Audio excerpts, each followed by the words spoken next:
In the quiet city of Pella, surrounded by green hills and clear skies, a boy named Alexander was born. This was no ordinary boy, but the son of a king.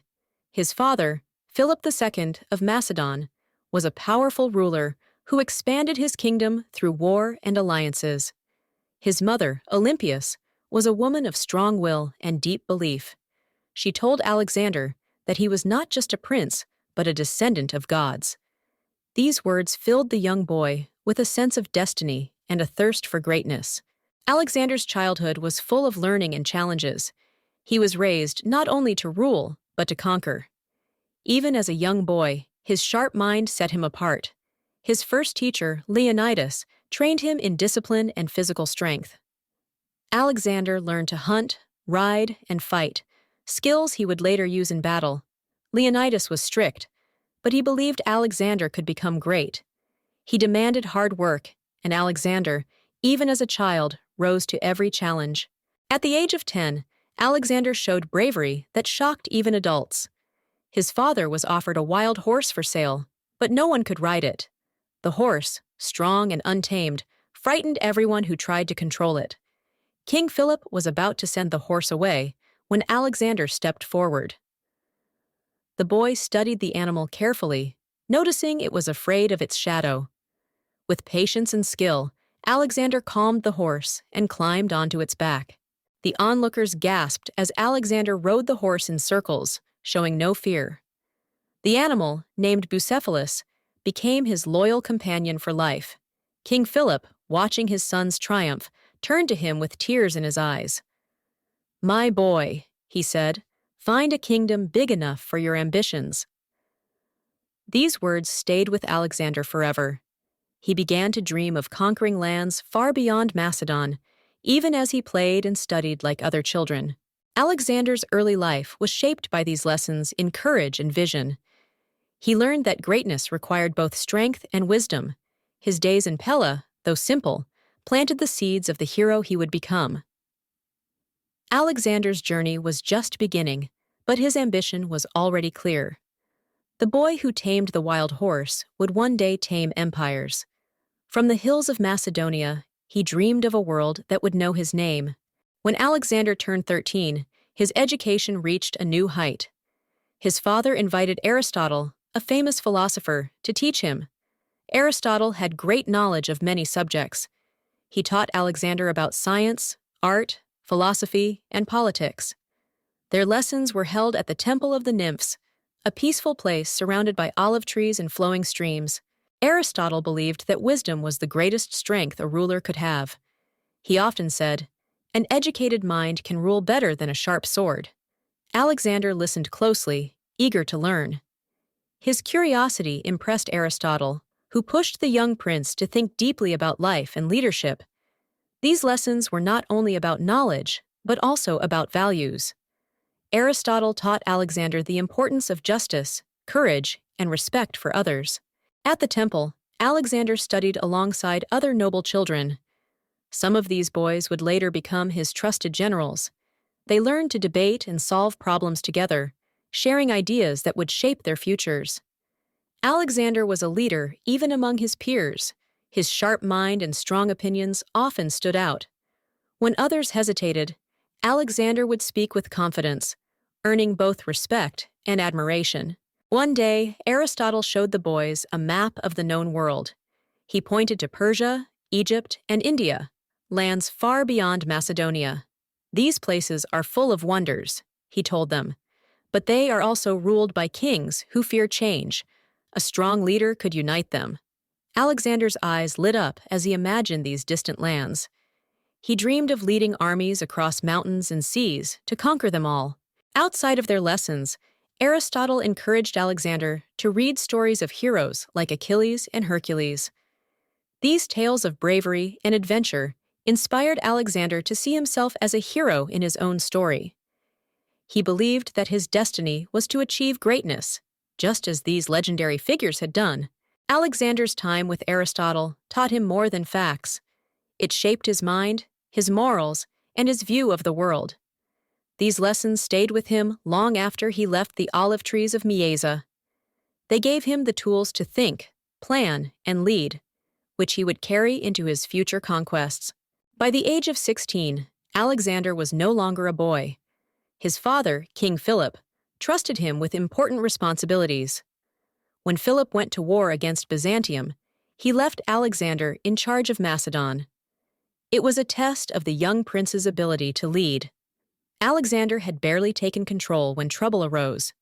A tribe called the Thracian Maedi rebelled, thinking Macedon was weak under such a young ruler. Instead of waiting for his father to return, Alexander acted quickly. He gathered an army and marched into the enemy's territory. The Thracians were not prepared for such a bold response. Alexander attacked with speed and strength, surprising them completely. His soldiers fought bravely under his command, driving the rebels out of their land. It was a clear and decisive victory. Alexander went further than just defeating the Thracians. He rebuilt the area with Greek settlers and renamed it Alexandropolis. This act showed not only his strength, but also his vision as a leader. He wanted his victories to leave a lasting mark. When King Philip returned from his campaign, he was deeply impressed by his son's success. He knew Alexander was ready for greater challenges. After this victory, Philip gave Alexander more responsibility. He was allowed to command part of the Macedonian army. Together, father and son worked to unite the Greek city-states under Macedonian rule. It was a time of great expansion for their kingdom. During one battle, Alexander even saved his father's life, proving his bravery and skill in combat. Philip was proud of his son's courage. Alexander's first victory was more than a military success. It showed the people of Macedon that he could lead with strength and wisdom. The young prince had proven himself in battle, and his confidence grew with every step forward. His father's trust and his army's loyalty prepared him for the challenges to come. This was just the beginning of Alexander's rise to greatness. At the age of 20, Alexander's life changed forever. His father, King Philip, was assassinated during a grand celebration. The death shocked the kingdom. Alexander was now the king of Macedon, but his position was not safe. Many powerful men saw this as a chance to take control. Alexander had to act quickly to secure his throne. His first step was eliminating rivals. He ordered the execution of those who might challenge his rule, including his cousin and other potential threats. Alexander's mother, Olympias, also took action. She arranged the deaths of Cleopatra, Philip's new wife, and her daughter to protect Alexander's claim. These events were brutal, but Alexander believed they were necessary to stabilize the kingdom. The young king was determined to keep his power. With his throne secure, Alexander turned his attention to the Greek city-states. Some, like Athens, saw Philip's death as a chance to gain independence. Alexander, however, refused to lose control. He led his army south, marching into rebellious cities with strength and speed. Many surrendered without a fight, but some, like Thebes, resisted. Alexander destroyed Thebes, making an example of the city to warn others. His harsh actions had the desired effect. The Greek states recognized Alexander's authority and united under his leadership. This marked the beginning of a new era for Greece. Under Alexander, the states joined together in what was called the Hellenic League.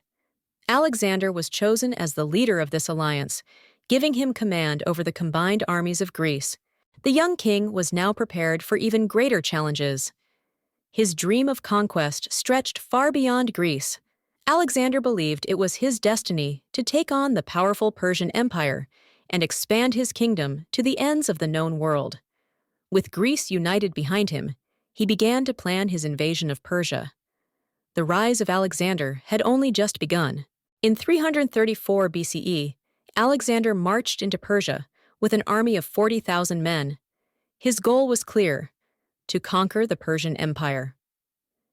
At the Battle of the Granicus River, Alexander faced his first test. The Persians, led by Memnon of Rhodes, waited for him on the riverbanks. Without hesitation, Alexander ordered his men to charge across the river. The Persians fought hard, but Alexander's tactics broke their line. During the battle, Alexander showed great bravery. He fought alongside his men and even killed several Persian leaders himself. At one point, A Persian soldier nearly struck him down with an axe, but Alexander managed to defend himself and survive. After hours of fighting, the Persian army retreated, leaving the battlefield to Alexander. His first victory in Persia was complete. Alexander continued his campaign, taking city after city. Many surrendered without a fight, fearing his growing reputation. He marched to Sardis, the provincial capital of Lydia, and claimed it for his empire. The local rulers had no choice but to accept his authority. Moving along the Ionian coast, Alexander freed several Greek cities from Persian control, declaring them independent once again. The city of Halicarnassus, however, refused to surrender. It became Alexander's first major siege, a battle against both walls and time. The Persians had fortified the city, but Alexander's army used catapults and battering rams to break through the defenses. The battle lasted for weeks. When the walls finally fell, Alexander's forces stormed the city. The defenders set fires and fled before they could be captured. After this victory, Alexander restored power to Queen Ada of Caria, who had been driven out by the Persians. In gratitude, Queen Ada adopted Alexander as her son, making him the ruler of her lands. This alliance strengthened Alexander's hold over the region, ensuring loyalty from its people as he marched onward. Everywhere Alexander went, his victories inspired fear and admiration. Cities surrendered before his army even arrived. His tactics, courage, and determination earned him the respect of both his allies and his enemies. As he looked toward the heart of the Persian Empire, Alexander knew his greatest challenges and his greatest victories still lay ahead. After many victories, Alexander faced the Persian king, Darius III, at the Battle of Issus. The Persian army was much larger, but Alexander fought with skill. He used clever tactics to split the Persian forces and strike at their center. In the chaos, Darius fled, leaving behind his soldiers and treasures. This victory gave Alexander control of much of Persia's western lands, but it also revealed his new enemy's weakness: fear. With Darius on the run, Alexander marched into Egypt. Instead of resisting, the Egyptians welcomed him as a liberator from Persian rule. In Egypt, Alexander founded the city of Alexandria, which would become a great center of learning and trade in the future.